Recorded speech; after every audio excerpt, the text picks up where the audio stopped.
আসসালামু আলাইকুম। তো আজকে আমরা 15 ইঞ্চি JBL এর এই স্পিকারটি রিপেয়ারিং করব।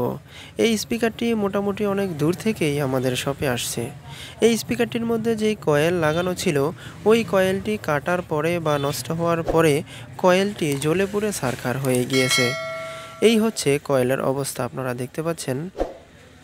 এই কয়েলটি এই স্পিকার থেকে খুলতে মোটামুটি অনেকটাই কষ্ট হয়েছে, কেননা কাটার পরে স্পিকারের ম্যাগনেটের চারপাশে লেগে গিয়েছিল।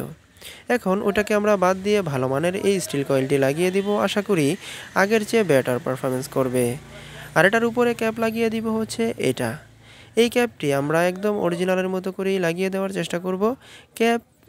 ক্যাপের ফিনিশিং দেখে আপনারা বুঝতে পারবেন এই স্পিকারটি কতটুক ভালোভাবে রিপেয়ারিং করা হয়েছে কি হয় নাই। দেখতে পাচ্ছেন ক্যাপ এবং কয়েল লাগানো আমাদের হয়ে গেছে। এখন এই স্পিকারটিকে আমরা চেক দিব। চেক দেওয়ার পরেই এই স্পিকারটি ডেলিভারি দেওয়ার জন্য প্রস্তুত হয়ে যাবে। আর আমরা শুধু এই বড় স্পিকারই না, মিডিয়াম থেকে মিডিয়াম, ছোট থেকে ছোট যত ধরনের স্পিকার আছে সকল ধরনের স্পিকারগুলো আমরা রিপেয়ারিং করে থাকি। কেউ যদি কোনো স্পিকার রিপেয়ারিং করাতে চান সেক্ষেত্রে আমাদের শরণাপন্ন হতে পারেন। আমাদের কন্ট্যাক্ট নাম্বার এবং লোকেশন স্ক্রিনে দেওয়া থাকবে অথবা ভিডিও ডেসক্রিপশনে দেওয়া থাকবে।